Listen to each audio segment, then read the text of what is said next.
Now to an update on a story we first brought you this past fall, an open-air drug market taking over a section of the Bronx. All right, during a press conference earlier today, Congressman Richie Torres said not nearly enough progress is being made cleaning up the area. And as Fox 5's Arthur Chan shows us, he's blaming both the city and state. This just it? Is this just the United States of America right now? Is this just who we are as a nation? Because I got something to tell you guys. A lot of you leave comments under my videos saying, liberal city, Democrat-run city. What do you expect? They all look like this, but the fact of the matter is, New York City did not look like this just 10 years ago. Again, under Mayor Giuliani, under Mayor Michael Bloomberg, they actually enforce public order crimes, and that's a big reason why New York City went from nearly as dangerous as the city of Chicago to the safest big city in the United States of America. And the fact of the matter is, what we're seeing is a regress. What we're seeing is an absolute failure of Democratic leadership, and it started with Bill de Blasio coming out and saying that we're not going to enforce all of these crimes. And again, ever since Bill de Blasio was sworn into office and had since handed it off to Mayor Eric Adams,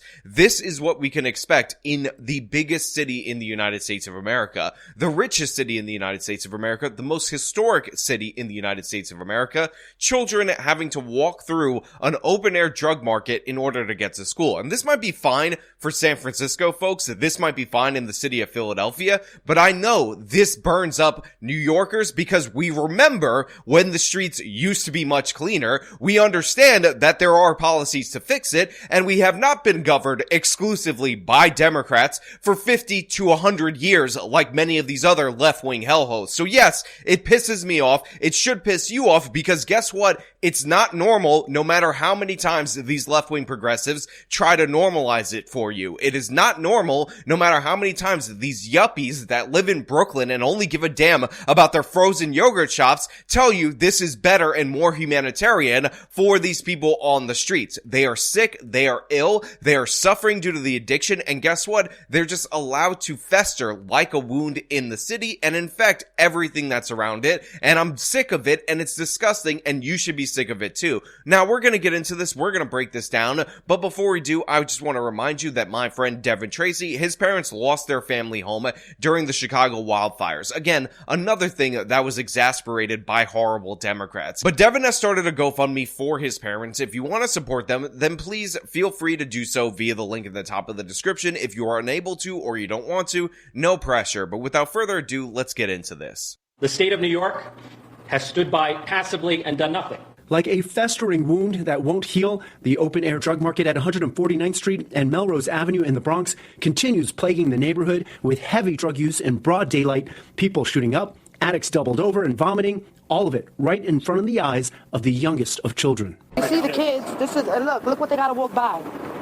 Look at that. People, they don't really want to pass here, see people taking MP. So that man right there is Congressman Richie Torres. And yes, he is a Democratic congressman, but make no mistake about it, he is saying the right things. And in fact, people have noted that he has shifted pretty far to the right in recent months. And this is likely due to the fact that Eric Adams is very much in political trouble. So he is eyeing that seat for mayor. And honestly, based on the options that typically show up in the Democratic primary, as of right now, this guy seems like he's the least bad option. In fact, there are rumors that once again, Anthony Weiner is going to come out of the political hellscape that he's in, the exile that he should be in, and run for mayor again. And honestly, I'm just hoping that that is not the case. But the fact of the matter is, just like Eric Adams was the least bad option in the Democratic primary, it seems like Richie Torres, who's a young guy, by the way, 36 years old, is angling for that position. And to that end, I wish him all the best, because you know what? When you're right, you're right. When you're calling out AOC, when you're calling out these left-wing progressives,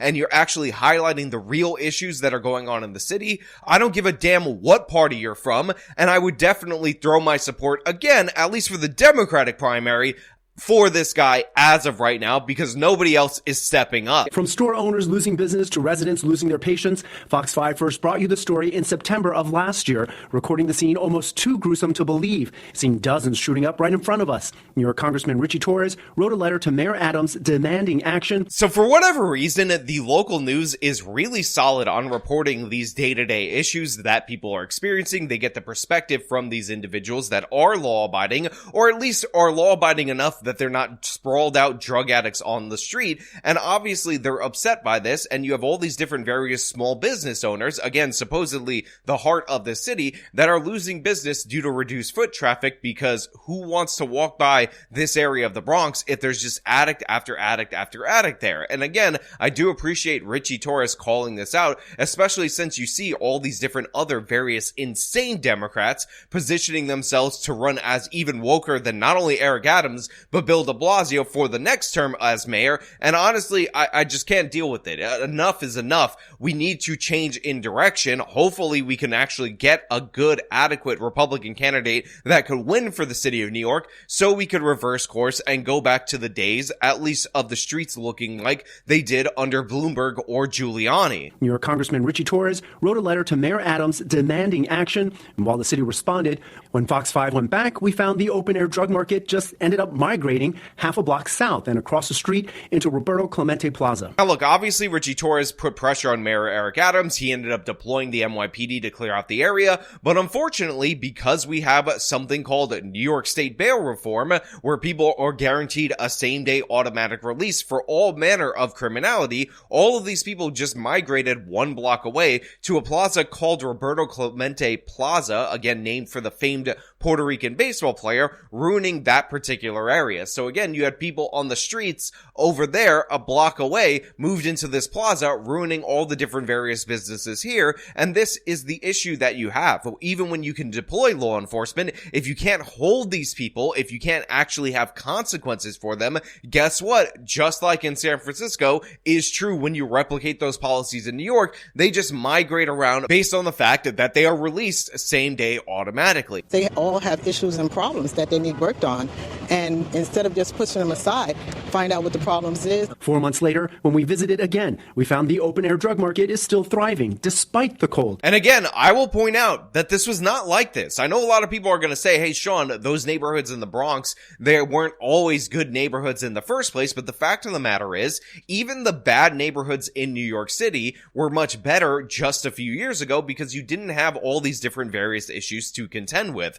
And there were businesses that worked there, again, probably more dangerous than other areas of New York City, but they were not going out of business at this crazy rate. They were not experiencing this level of drug-addicted homeless violence. They didn't have to deal with the overdoses and whatnot, but apparently this is just to be accepted because, God forbid, we ever hold these people accountable. 4 months later, when we visited again, we found the open-air drug market is still thriving despite the cold. So Torres is once again sounding the alarm, this time writing a letter demanding action from Governor Hochul and again Mayor Adams to shut the drug market down. So like they said right there, this particular area that again they did the sweep back in September where they just ended up moving the addicts a couple of blocks over has flared up again. And it's also flourishing in the cold because it turns out when you're high out of your mind, you don't even realize that there's a polar vortex going on in this part of the city of New York, which by the way has been rather cold as of late. So when they end up checking just a couple of months later on this same area, they find out that all the addicts are there. So of course, Richie Torres once again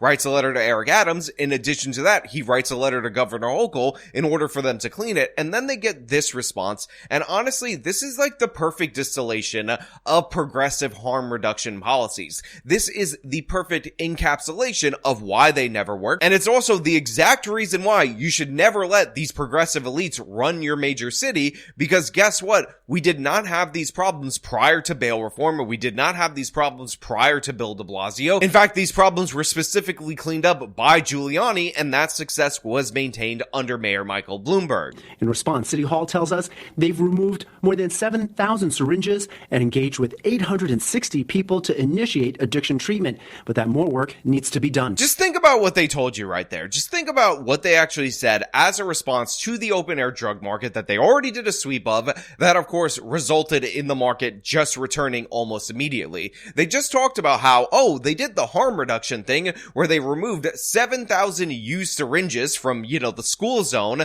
from the business area around there, which I guess is good. It's better than not removing those syringes. And then they've engaged with people, drug addicts, in conversations about maybe starting the process in order to get them into treatment, but more needs to be done. Yeah, definitely more needs to be done. First and foremost, stop engaging them in conversation and saying, hey, person who's addicted to drugs, who's probably mentally ill in addition to that, who's completely out of your mind? Do you want to think about maybe considering going to a difficult drug rehabilitation center? No? Okay, here's a fresh needle. Go have a good time. Make sure you take a crap right in front of that school as you're shooting up. Obviously, that is not a good option. Obviously, that is not a good strategy. A much better strategy, call me crazy, call me a conspiracy theorist, call me a nut job, whack job, an insane person, would be to say, hey, you know what? You guys are loitering. You know what? You're using drugs in public. You're creating a menace. You have all these different other various problems. If I ran your name, you probably pop for like 5 warrants. Here's what we're going to do. We're going to arrest you right now. You have an option. You can either go to jail, or you can go into a treatment thing, or you could do treatment in jail. Those are your options. That's what you have to deal with. And by the way, the treatment in jail is for those people who also have additional crimes attached to their name. We are going to hold you pre-trial. We're going to have some accountability for your actions, and you're not going to be allowed to live on squalor on these streets, ruining these businesses, ruining this community, and terrorizing these kids. That is how you solve the problem, not engaging with 800 or so individuals that are high out of their mind and asking them if they want to actually act normal for once, despite the fact that they have pre-existing mental conditions. That's what you do. That's how you solve the problem. That's the more to do that you're not doing, and guess what? They've decided to deliberately not do that and wonder why the problem persists. So yeah, Richie Torres, if you're going to run for mayor, if you're actually going to address these issues, if you're actually going to implement the things that we had prior to Bill de Blasio, then I will support you, at least for the Democratic primary. I'm still hopeful and optimistic that New York can run a better Republican candidate that can grab appeal and take the position, because again, it's happened before. 5 times in a row, they didn't vote for Democrats. Within the last 40 years, we only had Democrats for Bill de Blasio's 2 terms and Eric Adams for his portion of a term after that. So yes, there is hope, there is optimism that these problems can be corrected. Meanwhile, Richie Torres, who sources tell Fox 5 is going to run for governor against Hochul, blames the governor for laws he says are failing New Yorkers. He says the drug dealers at the open-air drug market pop right back onto the scene whenever they're arrested. Torres wants changes to the state's bail and discovery laws, which he says is the reason repeat offenders are constantly being released. The repeat offenders know the rules of the game, and they are gaming a broken system in order to break the rules. Okay, hold on one second. I didn't realize that Torres is actually running for governor of the state of New York rather than mayor of the city of New York. Must have got my wires or signals crossed right there. And to that end, if he's running again in the Democratic primary, I hope he knocks Governor Kathy Hochul out on her ass where she belongs and actually takes that position, especially since with Governor Kathy Hochul becoming more and more unpopular over the course of time, this likely means that Cynthia Nixon, who is an even more insane progressive, is going to run for governor of New York, or God forbid, once again, Letitia James is going to aim for that position, and we cannot afford to have either one of them in the governor's mansion. So again, if Richie Torres is going to run on the Democratic side, I will support him in the Democratic primary. However, we definitely need the legend of Zeldin to return, to come back to New York, to leave the EPA, which is what he's being appointed to in the Trump administration, in order to save the state of New York. And obviously we need a good mayoral candidate, especially since Eric Adams' opposition right now is people that are further left, woker, and more corrupt than he is. Breaking those rules at this hub means residents will have to continue navigating the maze of addicts here. Now, to be 100% clear, I don't know Richie Torres. I don't have a lot of trust for Richie Torres. Obviously, he probably has his own set of issues, but the fact of the matter is, the bar is so low for Democrats in these solid blue states, in solid blue cities,